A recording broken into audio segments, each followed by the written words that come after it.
Good morning. I'm Jeff Chard. Today is Yom Kippur, the Day of Atonement. From sunset tonight until sundown tomorrow. That is the holiest day of the Jewish year. It concludes the days of awe, which started with the Jewish New Year, Rosh Hashanah, and ends with Yom Kippur, today and tomorrow. Our call to worship is by Ben Soul. We feel the season turning, the early sunset glancing through the red-tinged leaves, the newspaper arriving in the cool morning air, the flock of migrating swallows, a feeling of being on the edge of something new. These are the days of awe, a time to welcome a new year and a time to make the old year right before we lay it in its place on the shelf of our memories.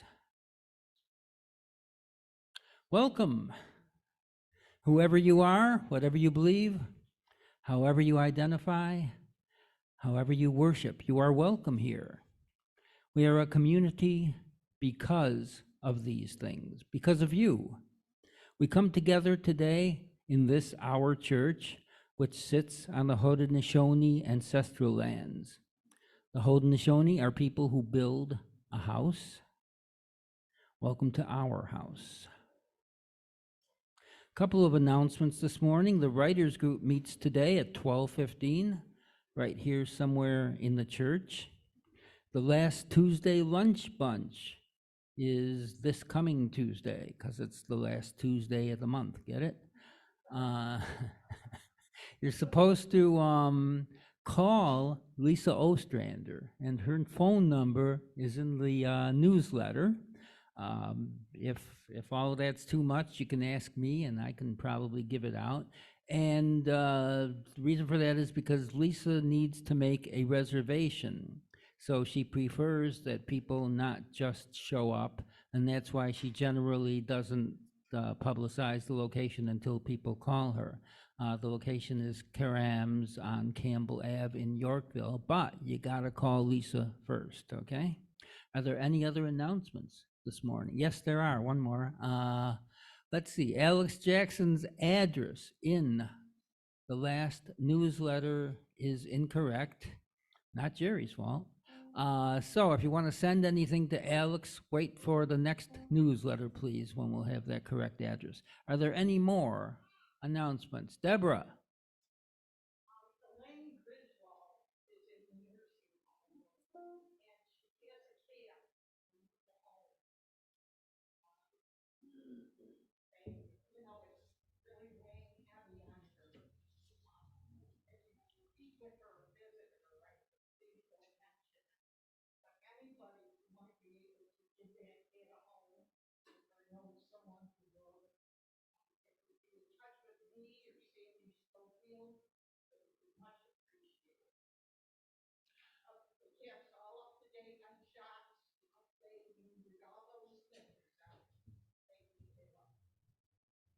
Kwame is a wonderful cat, got right up in my lap.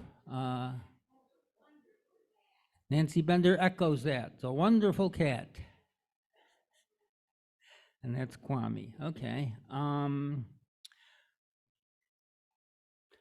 guest in the pulpit today is UU Minister Craig Schwalenberg. Reverend Schwalenberg is your game minister.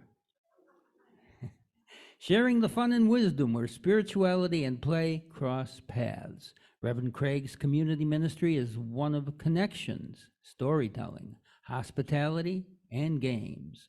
Reverend Craig, welcome to our pulpit.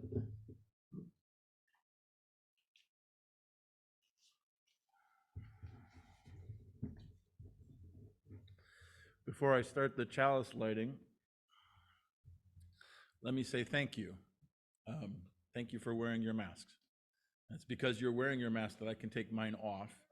As it says in the order of service, I caught long COVID last year in the spring and still have some detrimental effects from it. And I'm told that if I catch it again, those effects are likely to increase, and I don't like that. I'm also helping to take care of my father-in-law, who just celebrated his 87th birthday and he's high risk and had a serious health event last year. So I can't bring it home. So thank you for caring for me and caring for my father-in-law and for each other. This is a practice of radically inclusive hospitality that you are doing, and you should know that not every UU congregation is willing to do it. So pat yourselves on the back for being one of the good ones. It's a pleasure to be here. Our chalice today is from Eric Walker Wickstrom, Reverend Eric Walker Wickstrom. Why we're here. Here today in this place with these people, may we listen so that we can hear. May we hear so that we can feel. May we feel so that we can know. And may we know so that we can change ourselves and this world. May this chalice we light our way. Thank you. Our opening hymn is number 1024, When the Spirit Says Do. This one can be a lot of fun, or it can sound like a dirge. I've heard the piano player. The piano player is going to play it fun. Right? Right. That's up to you then to not make it sound like a dirge. And you can sing with masks on. I know, I've done it. We're going to do 1, 2, 3, 4, 5 rounds of it. And there, do is the first one, sing is the second one, play or dance is the third one, play is the fourth one, because I'm here. And the last one is back to do. And I'll sign those out at the beginning of each one. So I invite you to rise in body or spirit as you are willing and able, and let's make a joyful noise.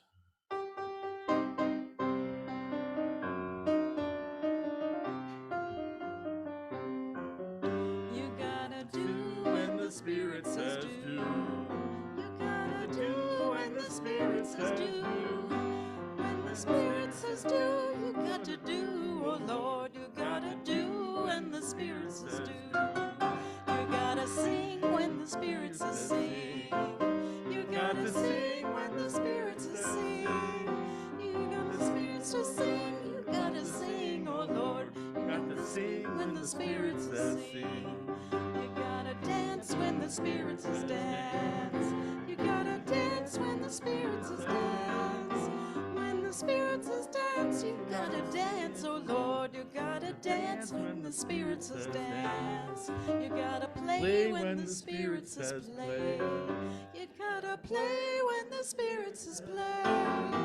When the Spirit says play, you gotta play, oh Lord, you gotta play when the Spirit says play. You gotta do when the Spirit says do. You gotta do when the Spirit says do. When the Spirit says do, you gotta do, oh Lord, you gotta do when the Spirit says do. I have to say that was the least dirge-like I've ever heard it done. Well done. Yes. Oh, yes. I attended seminary at Meadville Lombard in Chicago, and we would meet for Vespers in First Unitarian Society's classic Gothic cathedral, and for Wednesday Vespers, and they had the organist from the church who would play for us. There's nothing he couldn't play like a dirge. Nothing. Bless his heart. That was just the way he did it. So anyway, so I'm here for today's service, and I have a story for you. Let's share a story. I say share on purpose because that's what we do with stories. You don't tell a story, you share a story, and we listen to them. Together we share them, especially stories like this one, because this one is a very special story. It is special because it has never been told before. And it probably won't be told again. It hasn't been told before because it doesn't exist yet. We're going to tell it together. You might call it a collaborative story or an improv tale. If you are a theologian, you would call this process theology. If you are a gamer, you would say this is a bit like a Mad Lib. It usually works out pretty good. So here's how it's going to work. I'm going to ask you for help at certain parts of the story.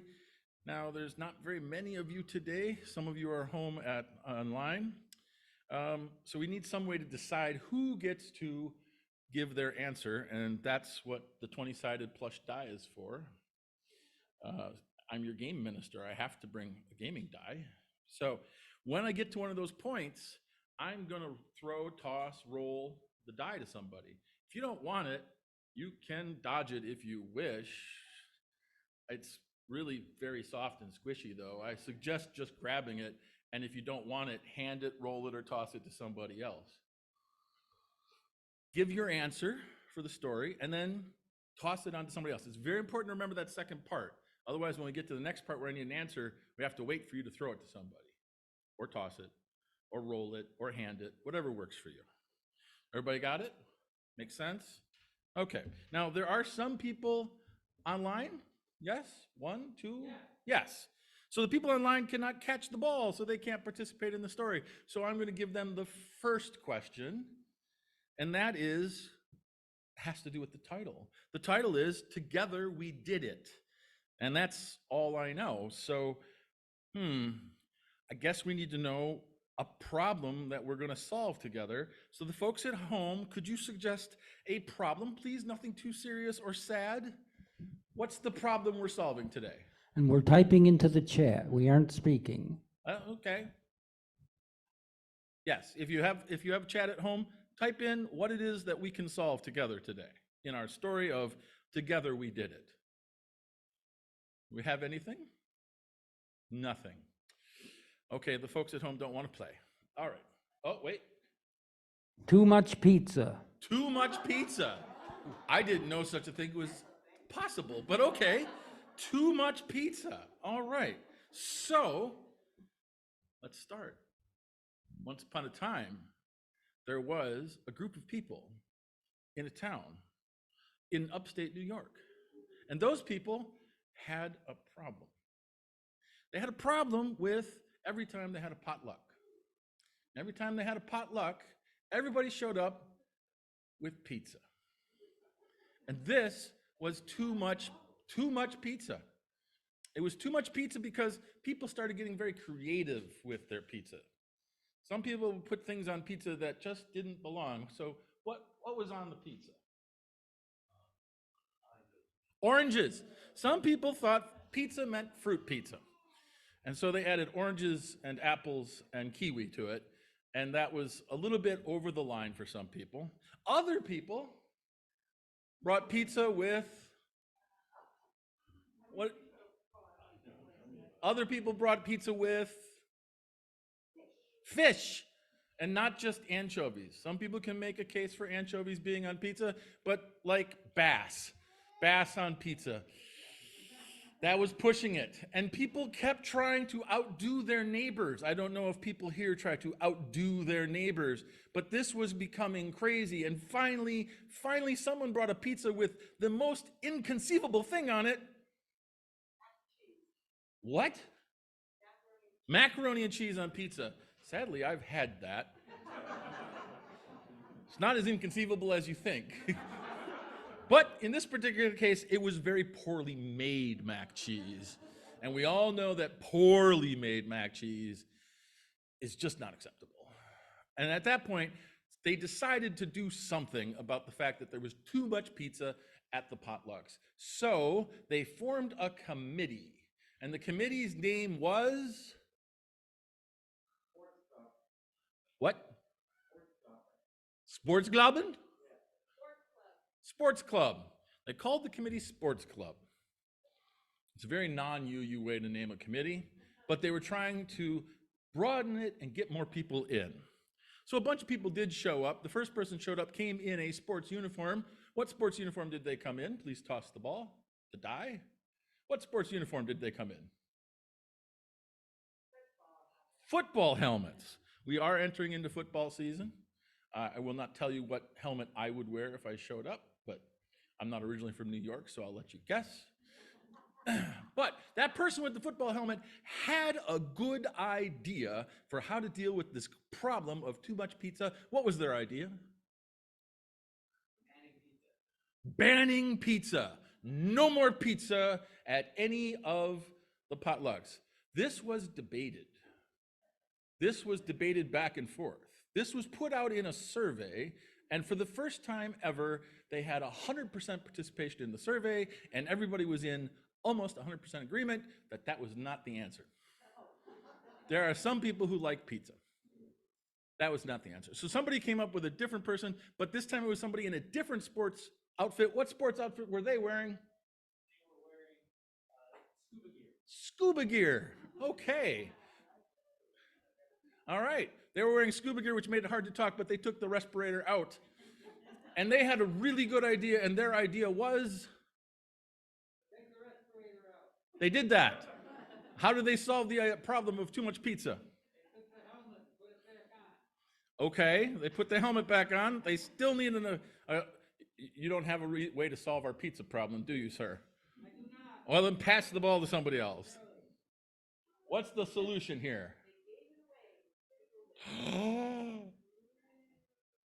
The concept was from our scuba diver, brilliant scuba diver, was we're going to take the pizza we have too much of, especially the fruit pizza and the bass pizza, and give it away. Because obviously there are other people. Somebody else suggested not only should we give it away, perhaps we should invite more people in. And between the two things that they chose to do, they became famous in their community for their pizza potlucks, open to the public, shared with the community as a whole. And together, they did it. And that solved the problem.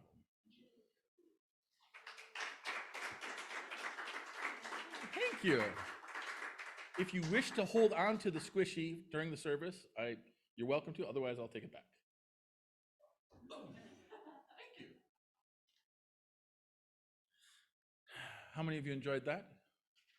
Oh, good. Fabulous. You were a good shared storytelling group. All right. Our reading today comes from an online publication. It's an instruction manual for those who might want to try and design a cooperative game. Anybody here trying to design a cooperative game? No, just me? Oh, okay. Well, anyway, it's called Meeples Together. And for those of you who are not gamers, meeples are what gamers call the little wooden figures that look like people that are in games. So, or if you ever played Monopoly, the thimble and the dog and the race car, those are metal meeples, plastic if you've got a newer version. This was written by Christopher Allen and Shannon Appelkline, and they start off by trying to answer an obvious question, which is, what is a cooperative game?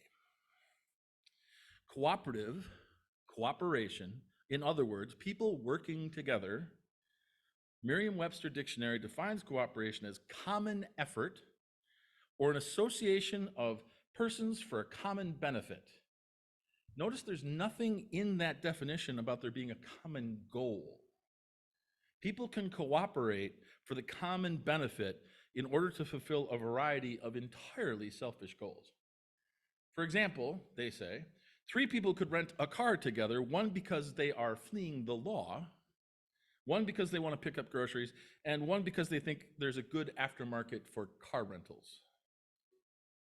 I don't want to be in that car. But, however, that is as far removed as their individual goals are, the less efficient their cooperation is likely to be. Cooperative strategy occurs when players cooperate in order to achieve individual goals. They may be working together as partners, temporarily aligning to achieve individual successes, or they might be cooperating just to survive. Cooperative games focus upon players who are cooperating in order to achieve a joint goal. There can be individual goals, but those will always be secondary to the cooperative goal of the game. And they say games are on a continuum from cooperative to competitive. What type of game do you prefer?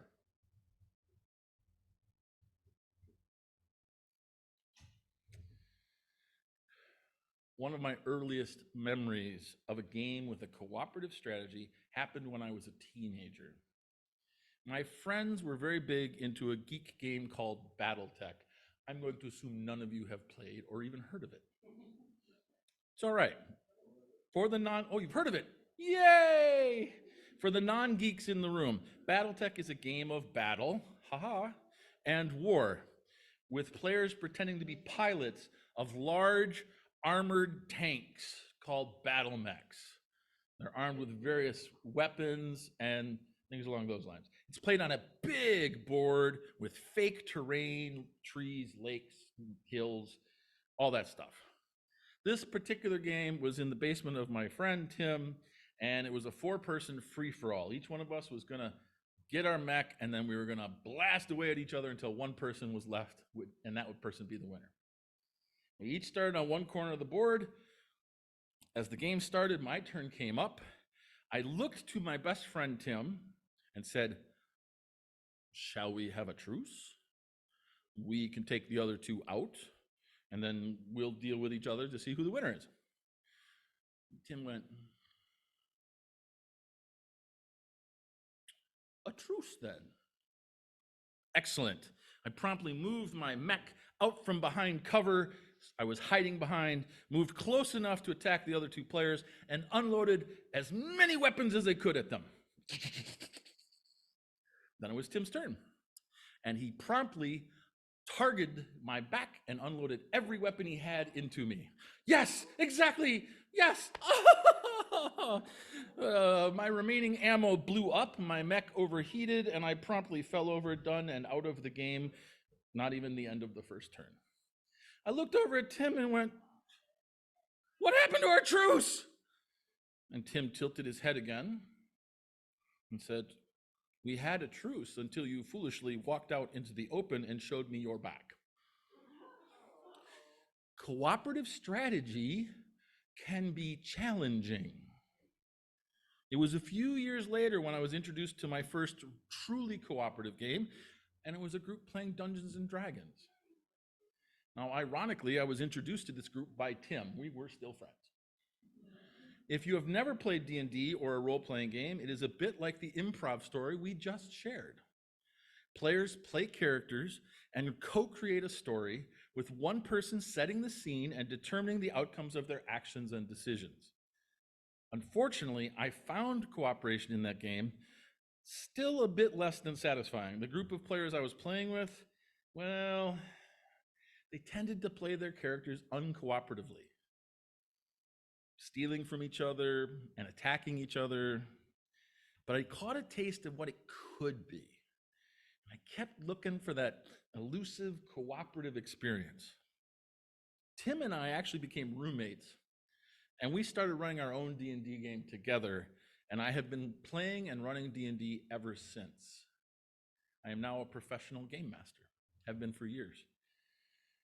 In the early 2000s, a revolutionary idea swept across the gaming industry, and cooperative board games started appearing, and they quickly became popular. Games like Pandemic or Forbidden Island, games where winning wasn't just easier if you worked together, it required you to work together. In a true cooperative game, players are not competing against each other, they are competing against the game together. And they either all win or they all lose. No one gets left behind. I was hooked. I started collecting cooperative games. After a while, they started coming out with variations like Cooperative Games with a Betrayer. That's a game where one player is secretly trying to work against the group and you have to figure out who they are. I call this the Tim variant. I am not a fan of those types of co-op games, and my wife will not play them at all.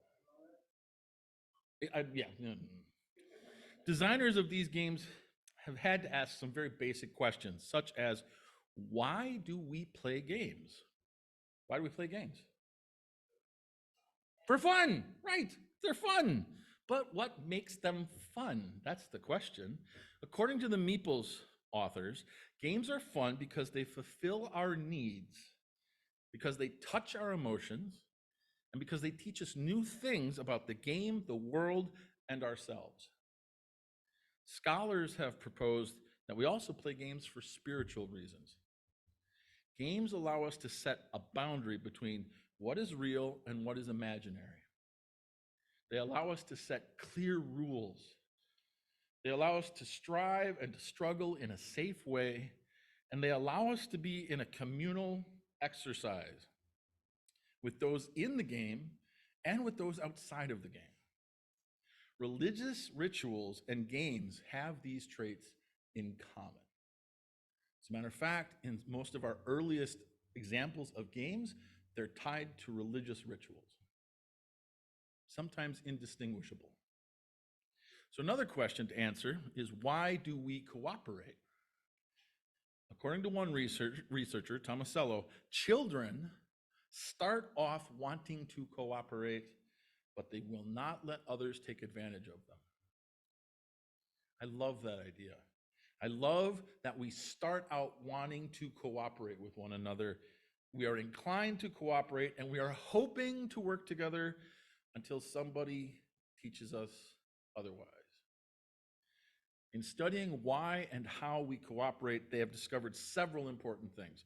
One, cooperation depends on people seeing others as people they can empathize with and understand. Now, that may seem like an obvious thing, but if so, I would direct you to any online chat room. When people don't see each other as actual people on the other side of the keyboard, they become a lot less cooperative. Two, coordination and communication are the foundation that cooperation is built in. There are species on this planet that cooperate even better than humans do, and they do so with near constant communication and coordination. If you've ever seen the African termite mounds that are air conditioned and built, how do they do that? Complete communication and cooperation. Some game designers, recognizing this, restrict talking or sharing information in their cooperative games to make it more challenging to win. If I can't talk to you about game strategy, our cooperation is limited. Three, unfairness is a barrier to cooperation. Go back to the kids. Primates have been shown to make decisions against their best interest if doing otherwise would result in a highly unfair outcome. In other words, a primate, once they realize that if it's good for them, but it would be unfair, they'll do something that's not as good for them. Humans sometimes do this too. We call it spite. And finally, in a cooperative game, there can be enjoyment even in losing. If there's a good story, or individuals succeeded, or exceeded their expectations, we say it was a good game, even though we lost. Which is all very interesting if you are planning to design a cooperative game, but none of you are planning to do that. Or you find yourself playing a cooperative game. Any of you played a cooperative game? Oh, good, more of you, that's good. Remember they said that games are on a continuum from cooperative to competitive? I don't buy that. Based on what we've said about games and religious rituals and why we play games and why we cooperate, I say all games are cooperative. It's just a matter of degree. Let's go with checkers. Everybody knows checkers, right? Two people playing against each other. Most people would consider that a competitive game, some more so than others. It is competitive because there is one winner and one loser. But take a step back from the board for a second. Look at the bigger picture. The players have agreed to the rules. They have chosen the board they're going to play on. They chose who's going to go first. And in the end, they have succeeded in what they set out to do, which was together, they played a game and they had fun. That required they cooperate. They had to communicate and coordinate, and they had a shared goal, which was to play the game. Playing the game was the primary goal. Winning was their secondary individual goal. You can succeed at the primary goal without succeeding at your individual goal. Every game is cooperative at the meta level.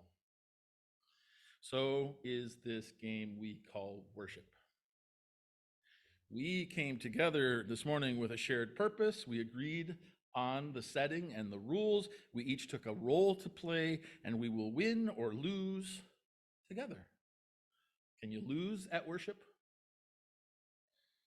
I see some of you shaking your head no. I beg to differ. I have experienced worship where we all lost. Perhaps you have too. I will not cite specifics or name names, but you can probably guess what went wrong with those worship services. There was poor communication, poor coordination. Someone treated someone else less than human. There was some unfairness baked into the system somewhere.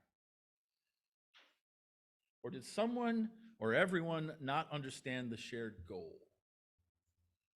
Those are ways you fail at a cooperative game. Those are ways you fail at worship. Or maybe people just didn't want to cooperate that day. All games are cooperative, and everything we do is a game. Now, please do not misunderstand me. I do not mean to diminish or belittle our lives and the seriousness of what we're involved in. I do not suggest that life is frivolous or childish. I was talking to somebody outside who had suggested that we should redo this year or restart in the spring. I wholeheartedly agree. I have had a really rough year this year. I would love a do-over. Painfully serious. I'm not even suggesting everything's fun. I have had a lot of unfun moments this year. I wish it were true. I wish it were otherwise. What I mean, though, is simply this. In the greater scheme of things, everything we do together is a cooperative endeavor. It's a game of the highest order, with rules that we agree to and goals we are working towards, and sometimes the goals are the same and sometimes not, but it's still all a game. And we are cooperating to one degree or another. And that's where the cooperative board games and the role-playing games become very important, because they can teach us to be better at this shared cooperative game that we are living and playing together. Ironically, during the start of the COVID pandemic, the most popular board game sold and played was the cooperative game Pandemic. Bit too on the nose for me, didn't want to go there. They work together in that game to defeat pandemics on the global scale, and for some that was very therapeutic, and I can understand why. It's very much fitting with religious rituals. I couldn't do that. Some medical schools use Pandemic with student doctors, not to teach the students how pandemics work, but rather to teach them how to communicate and coordinate better. Essential skills as part of a healthcare team. The game Endangered is all about working together to save endangered animals. Bravery Time is a cooperative card game, was made and sold by game designers in the Ukraine, where players are trying to liberate a country from an invading army. All money raised went to getting people out of the Ukraine. It teaches about what resources are needed and what community efforts will have the most effect. I was happy to pay for that game. And the game that started it all, Dungeons & Dragons, has inspired thousands of different collaborative, cooperative storytelling, role-playing games. It celebrates its 50th anniversary next year. They have created worlds and small groups where normally marginalized people can experience working together, being someone else, and accomplishing great tasks. Game designers, therapists, doctors, and parents get together, and they created Critical Core, a role-playing game specifically designed for those with autism, suited to their divergent needs, that helps them develop skills and strategies to interact with the world that often doesn't understand them and rarely supports them. Which brings me to the most important part of this exploration of cooperative games. Assume for a second that I'm right and that life is a game What do we know about games, especially the cooperative ones? One, it requires that we see each other as people. Two, communication and coordination is essential. Three, unfair outcomes inhibit cooperative behavior. Talk to any of the people who are on strike right now. In a cooperative game, number 4, in a cooperative game, joy is about more than winning. We are rewarded by exceeding our expectations, by learning about the game, ourselves, and the world, and by sharing good stories. Sound like anything familiar? Any principles or tenets of faith that sound like that? Something you do here cooperatively? We have a lot of problems in the world to address. We have many serious issues to deal with, and my friends, it is a matter of cooperation. We only win if everyone wins. Going alone is dangerous, and the game is ongoing, and it's your turn. What do you want to do? How can we help each other, help everyone else, and win the game? I will take you back to the story, the improv story that has never been told, that we told together, that started with a silly problem of too much pizza and ended with someone suggesting, if we have too much, let's give some away to people who want pizza. That's how you win a cooperative game. And the game right now, my friends, needs more cooperative players, and you are trained in it. Ours is a cooperative faith. Let's play. Our closing hymn is number 131, Love Will Guide Us.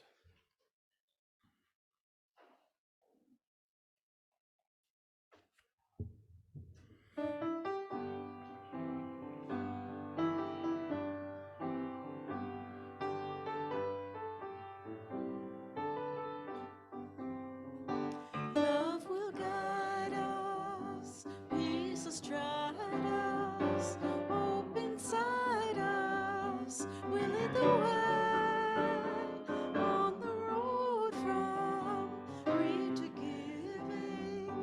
Love will guide us through the hard night. If you cannot sing like angels, if you cannot speak before thousands, you can give from deep within you. You can change the world with your love. Love will guide us, peace has tried us, hope inside us will lead the way on the road from greed to giving. Love will guide us through the hard night.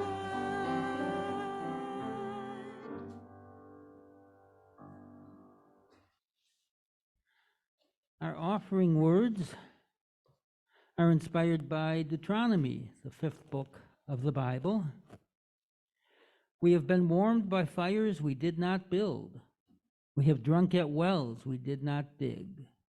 In acknowledgement of our many blessings and our many deeds, if you are able to, you may place your contribution in the baskets that are coming around. And Bob, in honor of us all wearing masks, is going to play This Masquerade.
I invite you to join in our extinguishing words as we extinguish this flame.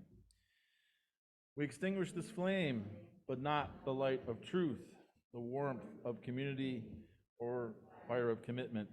These we carry in our hearts until we meet again. Our benediction today comes from Lois Van Leer. Let us begin again in love. Having let go, set our intentions, named our curiosity, committed our energies, and given ourselves over to lives of balance, purpose, and meeting, let us begin again in love. Blessings.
That was an original composition by Bob Ford by request. My request. Join us for hospitality, please, over at the table. Reverend Karen will be with us next Sunday. We will look forward to that. And if anybody comes from up Clinton Way and would welcome some occasional company, see me. We have someone who could use a ride. Thank you.